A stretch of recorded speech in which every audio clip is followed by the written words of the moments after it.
Campbell's Bluebird.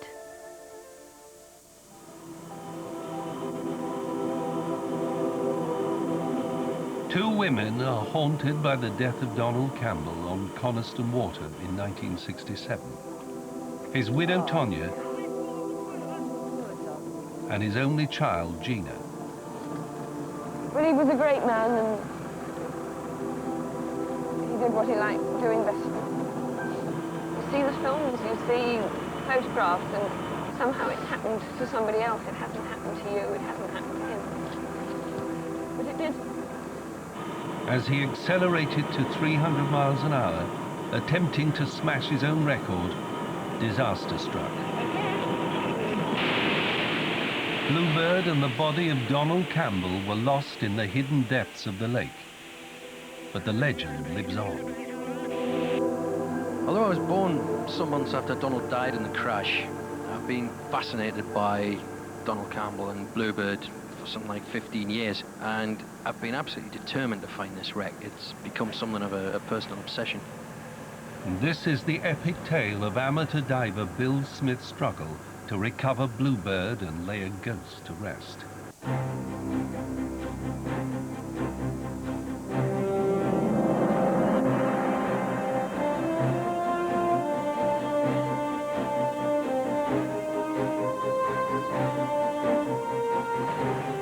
Donald Campbell was the British hero of his time, capturing both land and water speed records in the same year, the only man ever to do so. And everything he did, he said he did for his country. Most important of all, it still proves British leadership in engineering terms, and it does, I think, also show that the British, when they make their minds up, can jolly well overcome all obstacles and achieve anything. He broke 8 speed records in 9 years, a man of enormous courage and determination. Donald was a larger-than-life character. He was an exciting man, full of personality, temperament, charisma. I hate that word charisma, but he just oozed it. His boat also had an aura of excitement. Just before he shut off, there was that enormous wash behind it, and there was like a power, it was like a sensuous thing. Then wham, you know? It was so exciting. It was sexy, it was so exciting. Royal Navy divers searched a long while after the crash for Donald, but Tonya, his widow, never wanted his body found. I don't want him to be found, not like this. He was so handsome and dignified and elegant. I don't want something in a bag. I don't. Neither did she want the Bluebird salvaged. I wanted it down there with him.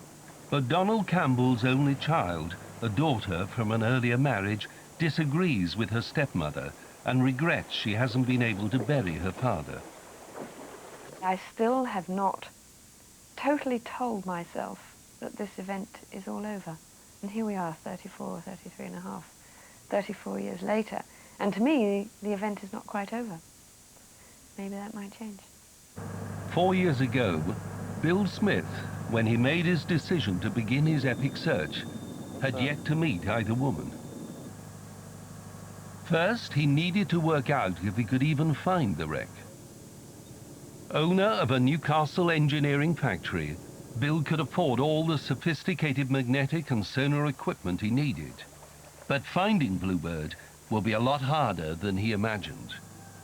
Coniston Water is 9 kilometers long and nearly a kilometer wide. No one knew for sure where Bluebird was or whether she had sunk in the mud to be lost forever. Coniston Water is also 40 meters deep. It's cold and impenetrably dark. At this depth, every dive has to be done slowly for fear of the bends or oxygen starvation. If you panic, you're probably going to die. If you're in a situation that's going to cause you to panic, then you've got more to worry about than the panic itself. And it really is not an option. Bill and his companions take painstaking care with their equipment, knowing that death or serious injury could occur without warning.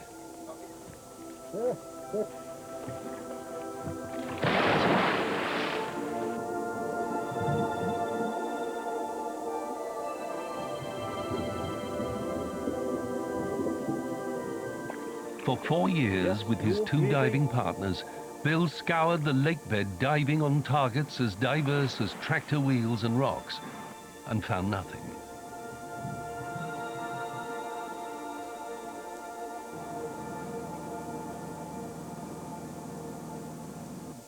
They studied old black and white newsreel of the crash again and again. Bill and his friends Paul and Alan scrutinized every frame for clues where Bluebird was. Oops. See there? That line? That's where there. See, it stops being rocks and starts being black. And then there's just here, just the front of the boat. Yeah? That's the same boat that he passed on the way down. This bit here is the bit that's black. It's between the safety boat and the rocks. So the boat just goes airborne there. There's the crags, yeah. We've got the craggy bit, and then it turns black. So if we say that the wreck cannot be further south of that line, it can't be south of there, yeah? Yeah. It's got to be that side of that line. But even this narrowing down of the target area left a very large stretch of lake to search in.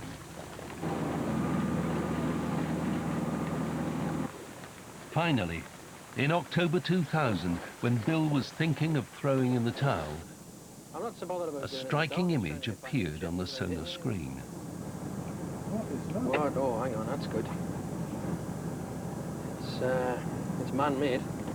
Some more? Hang on, I better get a position for this. Hang on. Look at all that. Dear me. It's a very large object with a trail of smaller ones behind it. Oh, hang on.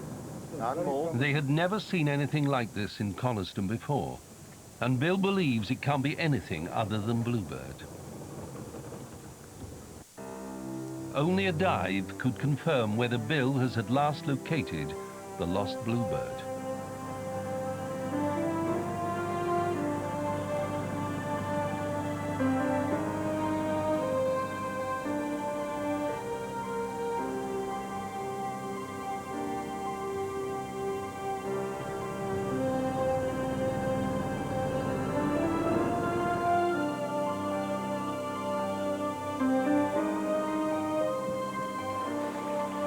It was a tense moment for Bill.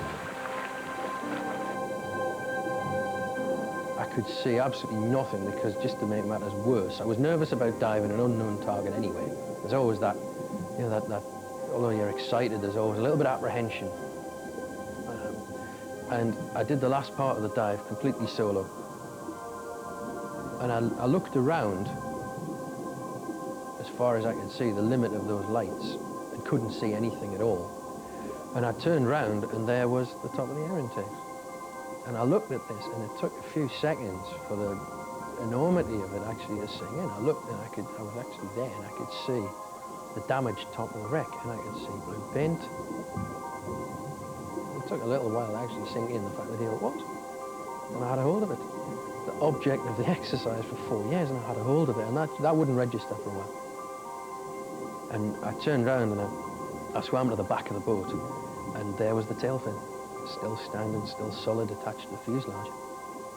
And I just went up the side of the tail fin and very carefully, so as not to damage it, and just very carefully wiped the muck off the Union Jack on the side of the tail. There it was, still flying the flag. 34 years on the water, and still with the Union Jack on the side of the tail. And I was absolutely elated. It was fabulous. Bill is elated at seeing Bluebird after such a long time. The endless days in the cold and rain were finally justified. Bill thought the story was over, but he had awakened old memories. Memories of a tragic day that was still shrouded in mystery. Paul Evans was Donald's radio operator. First thing in the morning on January the 4th, told him the water conditions were fine. Everybody started to assemble. He actually started the run at 8:47 in the morning, and from that point everything went fine. From the start up to getting onto full house and going through the first measured mile. Robbie Robinson worked in the safety boat for every run. Just watching the boat go by, it was so fast that it was quite difficult when it was right opposite you for the eye to follow it. I mean, I'd seen it so many times that you become a bit blasé about, I mean, to the extent that you simply didn't expect that what did happen was ever going to happen. You know, it came as a complete and utter shock.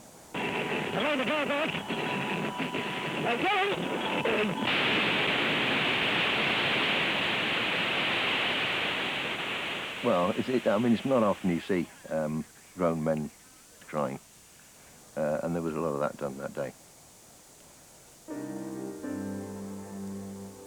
Donald Campbell's death was particularly tragic for his only daughter Gina, and it's remained unbearable ever since. Last November, she received a phone call. Bill rang me, and this voice says, "Gina, hello, it's Bill Smith here. I found it, I found it, I found it. I found the Bluebird." I think I'm really rather pleased. She set off to Coniston to meet Bill Smith. So the obvious question is, no sign of father? Well, the question is, would you like there to be a sign? Because it's doable. I mean, we can map the debris field bit by bit by bit, and we can dive every fragment in the debris field. And to be perfectly honest, if we couldn't find some evidence of what happened, or we couldn't find personal items, I'd be very, very surprised. Bill takes Gina on her first trip on the lake. It becomes an unexpected journey into the past.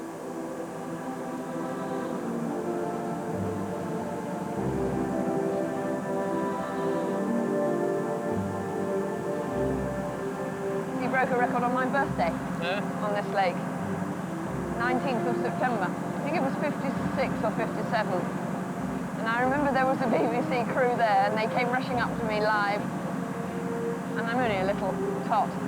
"Gina, Gina, this must be the very, very best birthday present you could possibly wish for." I said, "Oh no, I want a pony."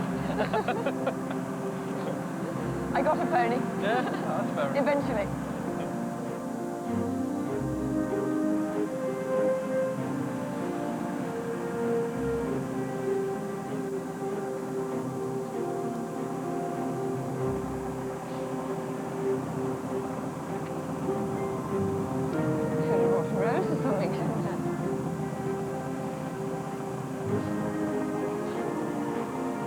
But he was a great man, and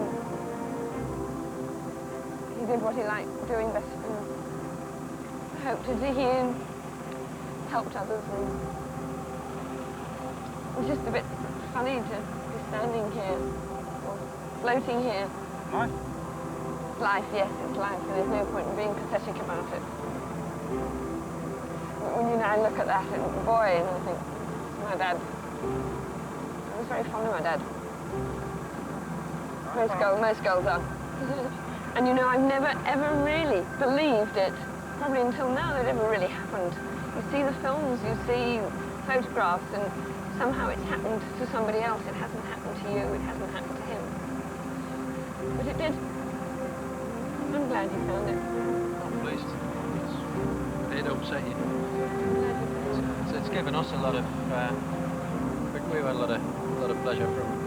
Without people like yourself, my father's name will die, and it's most important it doesn't die. It's most important that it stays in people's minds and they remember what he did. Pretty God-forsaken place to spend the rest of your... You better find him. Okay. You wouldn't like to spend the rest of eternity down there, No, would I don't you? think I would either. As Gina returns to the shore, the fate of Bluebird becomes an obvious concern. What'll happen to the boat? You found it. Somebody's going to bring it up one day. My big concern about the wreck is that, you know, we've proven that it's possible to do it now. I mean, that the sort of equipment that you need to do it is now available to the private individual. And it's not commonplace, but it's doable. And we found it, which means someone else can find it. But somebody else might just come the hacksaw and start taking it. That's my worry. Gina and Bill agree to raise the boat. Although Bill has identified the boat itself, there has been no sign of her father. But there's a trail of smaller objects behind the main wreck, and the sonar images show what could be the remains of Donald Campbell. Right, we've got the big image on the screen, and that big image is highlighted in the red box on the right-hand side of the screen. And what we're looking at there is what we're taking to be a head, which is spherical in shape. Then we've got a neck, and then we have a right shoulder. Sonar images are notoriously hard to interpret. Like finding the wreck of Bluebird, the only sure way to confirm a hunch is by diving. He invites Brian Gilgis, a highly regarded commercial diver, Graham Woodfine, and Carl Spencer to assist in the dive to identify the target.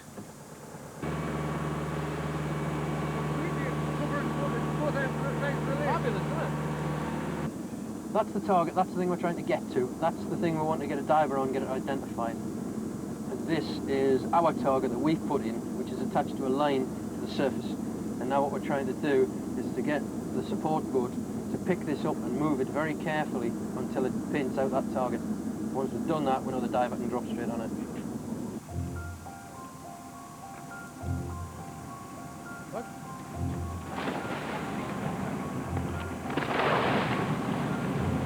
Just gotta wait. All we're gonna do, I need a bigger boat so I've got further to face up and down.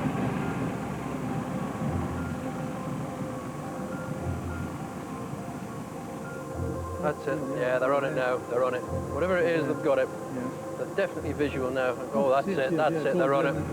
There he's down.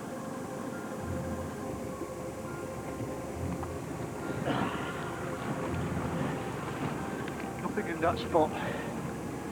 Nothing. A metre or two round it. Next to it, there's a bunch of weed with an aluminium rod in it, sticking out at 45 degrees. Other than that, I can't see it. It wasn't Donald's body. Bill decides the only way forward is to inspect every target in the trail of wreckage behind Bluebird. There are a lot of pieces lying out on the lake bed, scattered around in a fairly well-defined area that were smashed off the boat in the accident. We need to systematically move around them and examine every single piece. And of course, there's one piece down there that is of particular interest because Donald definitely went into the lake and he definitely didn't come out. And somewhere, not very far away, is Donald or evidence of what became of him. In January, Bill returns with a new piece of equipment. Cute, isn't it? Little swimming camera. Little thrusters on the back. A thruster in the top. And a little baby camera in the front. It's an ROV, or remotely operated vehicle.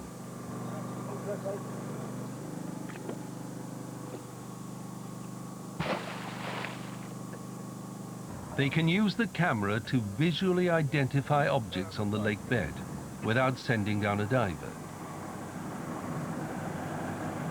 Well, that's a bit of wreckage you're in amongst there, it has to be. That's not loose tumbleweed. What you found there? They found something that needs further investigation. A diver is sent to bring it up. Kick it ahead, Paul! Kick it ahead!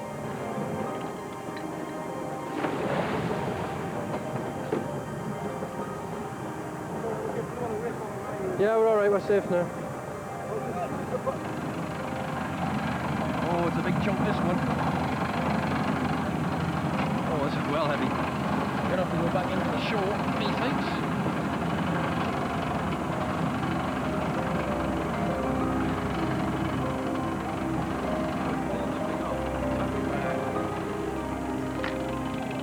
Big lump of space frame on it. Big lump of space frame. Hang on, the wrong side of those moulders. That's it. Go on. With my hand in there. Oh. Right. Looks like a little bit, he says. Always looks like a little bit till you try and lift it. Wow. Well, there we are. There we are. What is it? It's a bit of Bluebird, mate. It is the entire right-hand side of the cockpit, from the bulkhead almost to the nose. There's the remains of the seat fabric. It's part of the cockpit padding. That's a big piece. It's a good bit to have. As the search for the body continues, Bill painstakingly assembles the pieces of debris in his Newcastle factory. He thinks they can answer some questions about the crash. The mystery that surrounded this thing since it crashed is what happened to Donald Campbell. And now we've got the piece that he was sat in. It might give up a few clues. He calls in accident investigator Steve Moss for some unofficial advice. This is a map, a rough one, of the actual distribution of the debris. On the seabed? Yeah, on the lake bed. Done for your sonar? Yes, it's mainly sonar information. That's the main section from the cockpit to the tail. Is it lying upright? It's upright, yeah. It's on its keel. It's very seldom, certainly in aeroplane accidents, where you get a wreckage trail like this, that everything adds up. You know, there's always the one piece or two pieces that you say, well, how did they get there? But looking at this generally, I would say it's pretty consistent with the heaviest part. That main spar really is heavy, being thrown furthest distance. This is a heavy piece, but it's got, you know, a fair bit of drag. It's quite a large piece, is the next one. And here is the light stuff pointing to an impact somewhere around about here. What they decide is that Bluebird did not hit the water head-on. The cockpit was hit by a massive sideways blow. This might be the reason why Donald Campbell's body isn't anywhere near the main wreck. Somehow that's where the spray deflector is, something in that direction, and it's come forward and met the spar in that direction, yeah. Bill is keen to continue his search slowly and painstakingly. But in February, his plans are thwarted as the story leaks and news of his discovery is splashed over the Sunday papers. Campbell's feud over Bluebird wreck.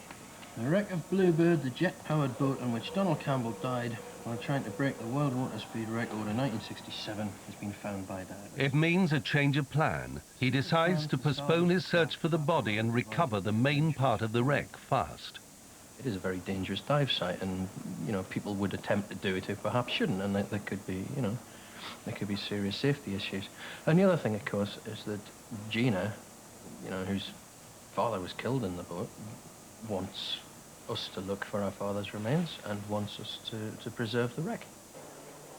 But Donald's widow, Tonya, had never wanted the wreck disturbed. When this started to happen, I called a friend of ours and I said, is there any legal way that I can stop ever having that boat out? And he said there might be a legal way to stop it till your death, but after that there isn't. And then I thought, well, better the W know than the W don't know. If it's got to happen, I want to be there just in case. I want everything treated with as much respect as possible. The family wanted it up, and I didn't want a fight. I'm in good relation with them. I didn't want a fight.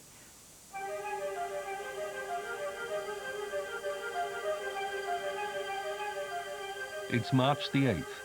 The Lake District National Park have given them just 4 days to move the wreck because of the fear of spreading foot and mouth. A huge team is assembled. A barge has been shipped in, and what started as Bill's private obsession is now a huge recovery operation. Bill and Brian Gilges, the commercial diver, are worried about the problems of lifting the wreck. They know they can't make any mistakes, even though they have to do it in half the time they want it. The problems that I can foresee, if there are going to be any, is the depth that it's in the mud. It's going to require a lot more lift to get the suction broken. Also, the fact that it did crash at 300 miles an hour, we don't know what the weak spots are. You could end up with a nasty situation where if you get a failure at the front on the spar, the whole thing rolls over and takes the tail out on the back. That's a fair one, yeah. So we're going to be very careful. The barge moves out to the wreck site 3 kilometers from the pier.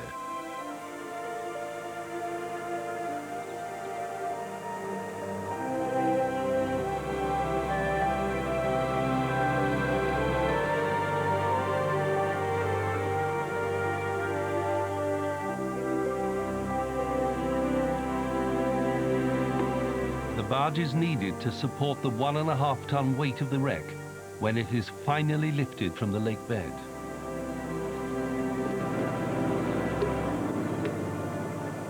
Neither Bill or Brian want the concrete anchors to damage any of the wreckage, so the barge must be moored accurately above Bluebird. You drop one there, and walk one over this way somewhere that you're going to organise. Yeah, but if you've got 2 on that side, you're going to end up with 3 on that side. No, we've got one. Got one there, one there. They must work together on this job, but both are used to being the boss. Trust me. Go. Marshall knows what he's doing. One's going down here now. You've got 3 on that side, 1 over here. Go. Bill dives in with Zadie, one of the professional divers.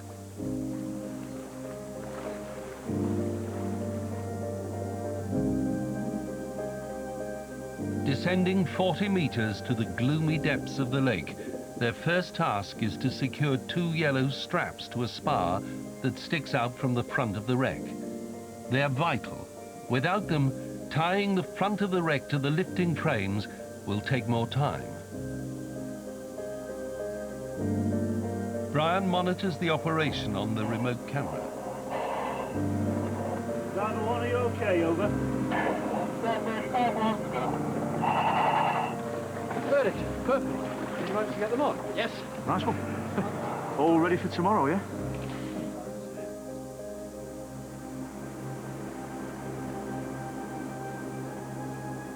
It's already the second day. Today they need to fasten a metal frame at the end of a 40-meter rope to the straps on the wreck. They're going to raise the front of the boat clear of the mud, but they don't know if the structure is strong enough to withstand the strain of being lifted. If the front spar rips out, it'll be a disaster. Start to move.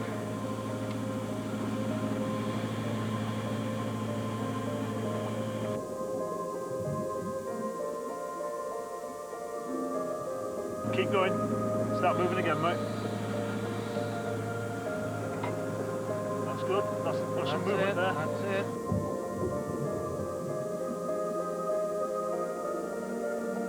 First time in 34 years she's on the move. Right, keep it coming nice and slow, easy, easy. Oh yes, it's out. It's out, it's out. 1.5. The front of Bluebird is now hanging free of the lake bed, but the ROV pictures show that the cockpit floor has been burst out in the crash. Bill is alarmed. Their plans to attach extra safety straps could be dangerous for the divers, and he doesn't want to do it. See what I mean about trying to sweep the strap under there? It's all burst down over. Bottom end of the cockpit is bent down almost to the mud level. I would drop this whole idea of putting that strap underneath. Yeah, I think so. Why? Because it's adding complication and we don't need it. It's not adding complication. It is adding complication. Adding safety.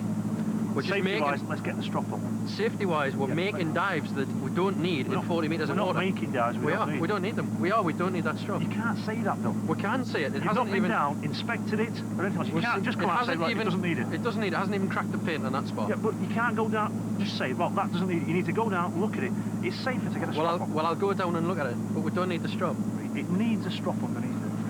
If you get the strap under there, it's there. Why are we risking people's lives to out of that strap? We're not risking people's lives. We are.